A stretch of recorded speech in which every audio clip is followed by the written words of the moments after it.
चलो दोस्तों अरायखौबो गोदान बोसोरनि साबायखर आरो अननाय जासिहरनाय थाबाय गोदान बोसोरनि जै अरायबो ना बेदर जानानै इन्जय खालामगासिनो जोंहालाय मा जाबावगोनब्रा बेनिखायनो सानदों आंबो हटेलाव दिनै थांसै बिरियानि जालायनो लोगोफोर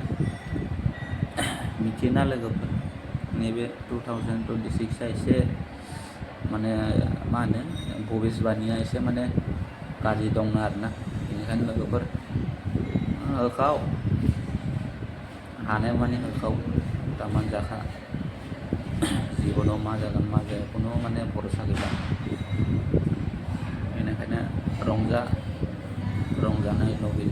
लगे एसे मोसा बाजा खुसि खालाम इन्जय लोगोफोर